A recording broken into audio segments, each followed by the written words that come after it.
क्या सच में किस्मत बदल सकती है? क्या एक छोटी सी बच्ची किसी माँ की टूटी हुई दुनिया को फिर से जोड़ सकती है?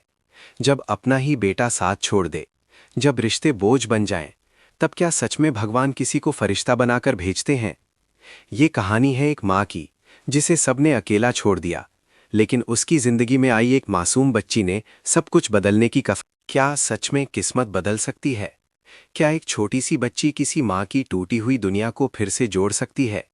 जब अपना ही बेटा साथ छोड़ दे, जब रिश्ते बोझ बन जाएं, तब क्या सच में भगवान किसी को फरिश्ता बनाकर भेजते हैं? ये कहानी है एक माँ की, जिसे सबने अकेला छोड़ दिया, लेकिन उसकी जिंदगी में आई एक मासूम बच्ची ने सब कुछ बदलने की कसम खा ली। भले ही आपके बेटे ने आपको अकेला छोड़ दिया हो माँ, लेकिन हम कभी आपसे मुंह नहीं फेरेंगे, कभी नहीं। ये शब्द जैसे उसके सूखे दिल पर मरहम बनकर गिरे। बरसों से जिसने सिर्फ अपनों की बेरुखी देखी थी, उसके लिए ये वादा किसी चमत्कार से कम नहीं था। सावित्री देवी, एक माँ जिसने अपनी पूरी जिंदगी अपने बेटे की परवरिश में लगा दी। पति के गुजर जाने के बाद उन्होंने दिन रात मेहनत की, कभी सिलाई की, कभी घरों में काम किया। बस एक ही सपना था, मेरा बेटा पढ़ लिख कर बड़ा आदमी बने। लेकिन वक्त का खेल देखिए, वही बेटा जब बड़ा हुआ तो उसे अपनी माँ बोझ लगने लगी। शादी के बाद बहू को भी सावित्री देवी की सादगी और सीधी बातें पसंद नहीं आईं। धीरे धीरे घर का माहौल बदल गया, बातें कम, ताने ज्यादा होने लगे। माँ, अब आप गांव चली जाइए, यहाँ शहर की जिंदगी आपके बस की नहीं। ये शब्द सुनकर सावित्री देवी का दिल टूट गया था। जिस घर की हर ईंट में उनकी मेहनत थी, उसी घर में वो पराई हो गई थी। लेकिन उस दिन जब वो अपना छोटा सा बक्सा लेकर घर से बाहर निकली, तो किस्मत ने एक अजीब मोड़ लिया। दरवाजे के बाहर सीढ़ियों के पास एक छोटी सी बच्ची बैठी थी, फटे हुए कपड़े, आंखों में डर, लेकिन चेहरे पर मासूमियत। दादी, आप रो क्यों रही हो? उस एक सवाल ने जैसे सावित्री देवी की रूह को छू लिया। उन्होंने बच्ची को देखा, कोई अपना नहीं, कोई सहारा नहीं, बिल्कुल उनकी तरह अकेली। बच्ची का नाम था गुड़िया। उसे उसके माता पिता अस्पताल के बाहर छोड़ गए थे, कोई लेने नहीं आया। सावित्री देवी ने उसे सीने से लगा लिया। उस पल जैसे दो टूटी हुई जिंदगियां एक दूसरे का सहारा बन गईं।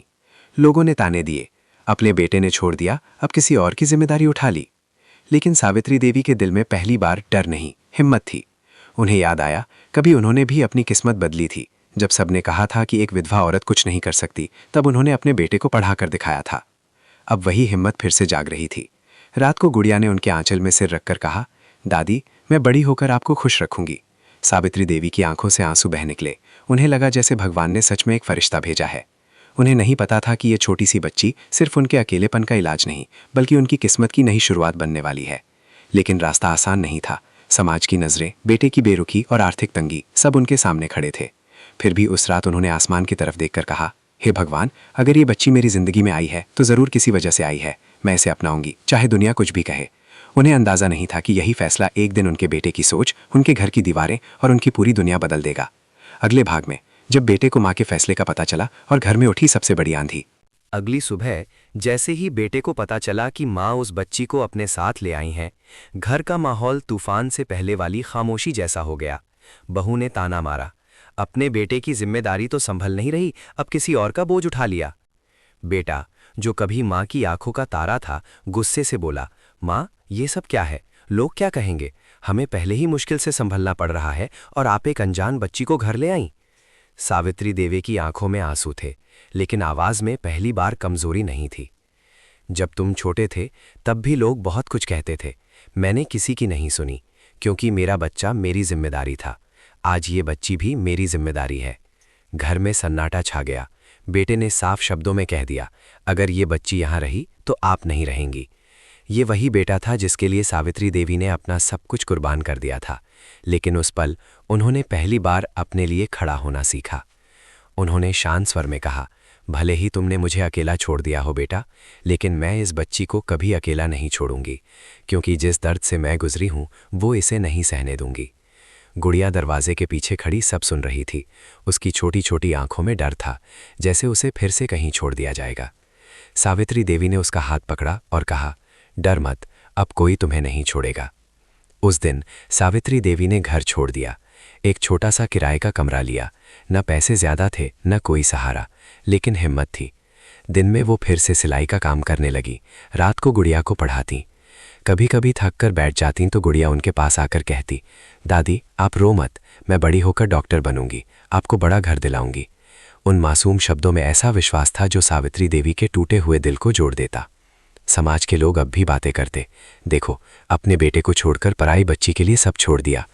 लेकिन धीरे धीरे वही लोग देखने लगे कि वो बच्ची पढ़ाई में तेज है, समझदार है और हर जगह सावित्री देवी का नाम रोशन कर रही है। एक दिन स्कूल में गुड़िया को पुरस्कार मिला। मंच पर उसने माइक पकड़कर कहा, ये मेरी दादी के लिए है, उन्होंने मुझे नया जीवन दिया है। पूरे हॉल में तालियां गूंज उठीं। सावित्री देवी की आंखें भर आईं। उन्हें महसूस हुआ शायद सच में ये बच्ची उनकी किस्मत बदलने आई है। लेकिन किस्मत इतनी जल्दी हार मानने वाली नहीं थी। कुछ ही दिनों बाद बेटे की जिंदगी में ऐसा संकट आया जिसने उसे उसी माँ के दरवाजे तक ला खड़ा किया जिसे उसने कभी ठुकरा दिया था। और वही संकट तय करेगा क्या खून का रिश्ता फिर से जुड़ पाएगा या फिर माँ का दिल हमेशा के लिए पत्थर बन जाएगा। समय जैसे चुपचाप अपना खेल खेल रहा था। सावित्री देवी अपने छोटे से किराए के कमरे में गुड़िया के साथ नई जिंदगी बुन रही थीं। दिन भर सिलाई मशीन की खटर पटर, रात को पढ़ाई की धीमी आवाज और बीच बीच में गुड़िया की हंसी, यही उनकी दुनिया बन चुकी थी। लेकिन एक शाम दरवाजे पर हुई हल्की सी दस्तक ने सब कुछ बदल दिया। सावित्री देवी ने दरवाज़ा खोला। सामने उनका बेटा खड़ा था, वही बेटा जिसने कभी उन्हें घर से जाने पर मजबूर कर दिया था। आज उसकी आंखों में घमंड नहीं, बेचैनी थी, चेहरा थका हुआ, आवाज टूटी हुई। माँ, बस एक शब्द और सावित्री देवी का दिल जैसे अतीत में लौट गया। कितनी बार उन्होंने इसी आवाज में माँ सुना था, जब वो छोटा था, जब डरता था, जब गिर जाता था। लेकिन आज उस आवाज में डर कुछ और था। माँ, मेरी नौकरी चली गई है, बिजनेस में बहुत घाटा हो गया, घर गिरवी रखना पड़ा है, सब कुछ खत्म हो रहा है। सावित्री देवी चुप रहीं। अंदर कहीं दर्द उठा। क्या ये वही वक्त है जब किस्मत पलटती है? बेटे ने आगे कहा, बहू भी मुझसे नाराज है, हालात बहुत खराब है। माँ, मुझे आपकी ज़रूरत है। ये वही बेटा था जिसने कभी कहा था, अगर वो बच्ची यहाँ रही तो आप नहीं रहेंगी। गुड़िया पीछे खड़ी सब देख रही थी। उसकी मासूम आंखों में सवाल था, क्या दादी अब मुझे छोड़ देंगी? सावित्री देवी के दिल में तूफान चल रहा था। एक तरफ माँ का दिल था जो अपने बेटे को दुख में देखकर पिघल जाता है, दूसरी तरफ वो यादें थीं, अपमान की, अकेलेपन की, टूटे हुए भरोसे की। उन्होंने धीरे से पूछा, तुम्हें मेरी ज़रूरत है या मेरे सहारे की? बेटा चुप हो गया। उसकी आंखें झुक गईं। शायद पहली बार उसे अपने किए का एहसास हो रहा था। माँ, मुझसे गलती हो गई, मैंने आपकी कदर नहीं की। लेकिन आज समझ आया कि माँ का आशीर्वाद ही सबसे बड़ी दौलत होता है। कमरे में कुछ पल सन्नाटा रहा। तभी गुड़िया आगे आई। उसने सावित्री देवी का हाथ पकड़कर धीरे से कहा, दादी, आपने कहा था ना कि जब कोई गिर जाए तो उसे उठाना चाहिए, चाहे वो कोई भी हो। सावित्री देवी ने गुड़िया की तरफ देखा। उस छोटी सी बच्ची की आंखों में इतनी समझ, इतनी संवेदना थी, जैसे सच में वो उनके जीवन का हल बनकर आई हों। सावित्री देवी ने अपने बेटे की तरफ देखा। उनकी आंखों में अब आंसू नहीं थे, सिर्फ शांति थी। मैं तुम्हारी माँ हूँ, तुम्हें गिरते हुए नहीं देख सकती, लेकिन इस बार शर्त मेरी होगी। बेटा हैरान होकर बोला, कैसी शर्त? इस बच्ची को अपनाओ, इसे अपने घर की बेटी मानो। जिस दिन तुम इसे पूरे दिल से अपना लोगे, उसी दिन तुम्हारी किस्मत भी बदलेगी। बेटा कुछ पल चुप रहा।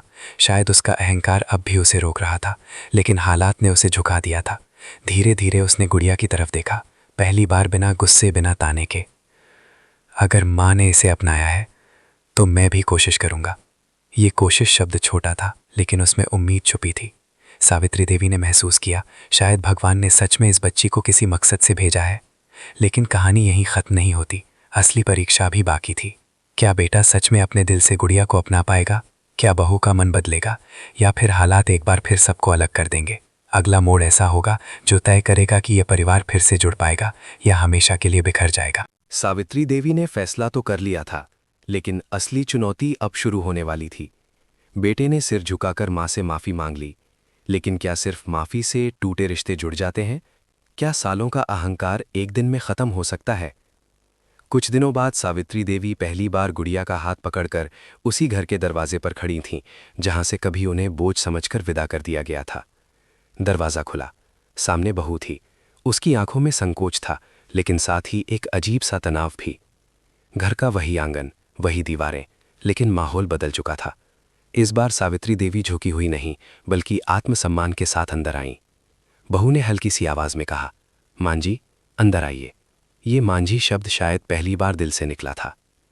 गुड़िया चारों तरफ देख रही थी, उसके लिए ये सब नया था। वो धीरे से सावित्री देवी के पीछे पीछे चल रही थी, जैसे डर हो कि कहीं फिर से उसे ठुकरा ना दिया जाए। रात को खाने की मेज पर अजीब सी खामोशी थी। बेटा कोशिश कर रहा था माहौल हल्का करने की, लेकिन बहू अब भी असमंजस में थी। अचानक गुड़िया ने मासूमियत से पूछा, चाची मैं आपकी मदद करूं? बहू ने उसकी तरफ देखा। शायद पहली बार उसने उसे बोझ नहीं, एक बच्ची के रूप में देखा। धीरे धीरे दिन बीतने लगे। गुड़िया घर के कामों में हाथ बटाती, पढ़ाई करती और हर वक्त सावित्री देवी का ध्यान रखती। एक दिन बहू बीमार पड़ गई, तेज बुखार था। बेटा काम पर गया हुआ था। घर में सिर्फ सावित्री देवी और गुड़िया थीं। गुड़िया ने बिना कहे पानी गर्म किया, दवा लाई और पूरी रात बहू के पास बैठी रही।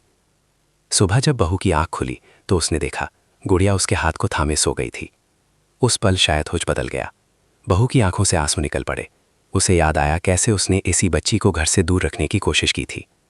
शाम को जब बेटा लौटा तो बहू ने धीरे से कहा, शायद हम गलत थे, ये बच्ची सच में हमारे घर की किस्मत बदलने आई है। सावित्री देवी चुपचाप सब सुन रही थी। उनके दिल में पहली बार सुकून की लहर दौड़ी। लेकिन किस्मत का असली इम्तिहान अभी बाकी था। बेटे का बिजनेस अब भी डूबा हुआ था। बैंक का कर्ज बढ़ता जा रहा था। घर फिर से खतरे में था। एक रात बेटा परेशान बैठा था, तभी गुड़िया अपनी कॉपी लेकर उसके पास आई। पापा? बेटा चौंका। शायद पहली बार किसी ने उसे पापा कहा था। गुड़िया ने अपनी ड्राइंग दिखाई। उसने एक नया डिज़ाइन बनाया था, छोटे बच्चों के कपड़ों का। दादी कहती हैं कि आप पहले कपड़ों का बिजनेस करते थे। ये डिज़ाइन बच्चों के लिए है। अगर आप ऐसे कपड़े बनाओगे तो शायद लोग पसंद करें। बेटा कुछ पल उस मासूम ड्राइंग को देखता रहा। सावित्री देवी की आंखों में चमक थी। शायद यही वो हल था जिसकी बात कभी किसी ने कही थी। ये बच्ची तुम्हारे जीवन में तुम्हारा भाग्य लेकर आई है। ये तुम्हारी किस्मत का लिखा बदल देगी। अब फैसला बेटे के हाथ में था। क्या वो इस मासूम सुझाव को अपनाएगा? क्या वो अपनी हार मानकर एक नई शुरुआत करेगा, या फिर अहंकार फिर से सब कुछ तोड़ देगा? अगला कदम तय करेगा। क्या सच में एक छोटी सी बच्ची पूरे घर की तकदीर बदल सकती है? उस रात घर में कोई ऊंची आवाज नहीं थी, लेकिन हर दिल में सवाल गूंज रहे थे। क्या सच में एक छोटी सी बच्ची की बात पर जिंदगी का इतना बड़ा फैसला लिया जा सकता है? क्या डूबते हुए बिजनेस को एक मासूम ड्राइंग बचा सकती है? बेटा देर तक गुड़िया की बनाई डिजाइन को देखता रहा। छोटे छोटे रंगीन कपड़े, उन पर हाथ से बने फूल, तितलियां और मुस्कुराते चेहरे। उसमें कोई प्रोफेशनल चमक नहीं थी, लेकिन एक सच्चाई थी। सावित्री देवी ने धीरे से कहा, बेटा जब तुम छोटे थे ना, तब तुम्हारे बनाए कागज के जहाज को मैं संभाल कर रखती थी, क्योंकि उसमें तुम्हारा सपना होता था। ये डिजाइन भी एक सपना है, इसे हल्के में मत लेना। बेटी की आंखें नम हो गईं। शायद पहली बार उसने अपने अहंकार से ज्यादा उम्मीद को जगा दी। अगले ही हफ्ते उसने छोटे स्तर पर बच्चों के कपड़े बनाने की शुरुआत की। पुरानी मशीनें फिर से साफ की गईं। सावित्री देवी ने सिलाई संभाली, बहू ने मार्केटिंग का काम देखा और गुड़िया वो हर नए कपड़े पर अपना छोटा सा स्माइली बना देती। शुरुआत आसान नहीं थी। कई दुकानदारों ने मना कर दिया। कुछ ने हंसकर कहा, यह बच्चों की ड्राइंग बिकेगी। लेकिन किस्मत शायद सच में करवट ले चुकी थी। एक दिन शहर में बच्चों के कपड़ों की प्रदर्शनी लगी। बेटे ने हिम्मत करके स्टॉल लगाया। शुरुआत में लोग बस देखकर निकल जाते। फिर एक महिला अपने बच्चे के साथ आई। बच्चे ने एक कपड़ा उठाया और खुशी से चिल्लाया, मम्मा ये वाला, इस पर स्माइली है। धीरे धीरे भीड़ बढ़ने लगी। लोगों को वो सादगी पसंद आई। हर कपड़े में एक अपनापन था, एक कहानी थी। शाम तक पूरा स्टॉक बिक चुका था। बेटे की आंखों में यकीन लौट आया। बहू की मुस्कान में अब गर्व था। और जब वो घर लौटे तो बेटे ने पहली बार सबके सामने कहा, आज अगर कुछ बदला है तो इस बच्ची की वजह से। इसने हमें सिखाया कि किस्मत बाहर नहीं, हमारे फैसलों में छुपी होती है। गुड़िया दौड़कर सावित्री देवी से लिपट गई। दादी मैंने कहा था ना, मैं आपको खुश रखूंगी। सावित्री देवी ने आसमान की तरफ देखा। उनके होठों पर हल्की सी मुस्कान थी, आंखों में आंसू, लेकिन इस बार खुशी के। उन्हें वो दिन याद आया जब उन्होंने घर छोड़ा था, जब सब कुछ खत्म होता हुआ लग रहा था। आज वही घर फिर से हंसी से गूंज रहा था। बेटा उनके पास आया, उनके चरणों में बैठ गया और बोला, माँ आपने हमेशा सही रास्ता चुना, आपने मुझे फिर से जीना सिखाया। सावित्री देवी ने उसके सिर पर हाथ रखा। बेटा, माँ कभी मुंह नहीं फेरती, बस कभी कभी वक्त सिखा देता है कि रिश्तों की असली कीमत क्या होती है। घर के मंदिर में दिया चल रहा था। सावित्री देवी ने मन ही मन कहा, हे भगवान, अगर ये बच्ची मेरी जिंदगी में आई है तो सच में किसी वजह से आई है। इसने सिर्फ मेरी नहीं, पूरे परिवार की किस्मत बदल दी। अब वो अकेली नहीं थी, अब उनका बेटा भी साथ था, बहू भी, और सबसे बड़ा सहारा बुढ़िया।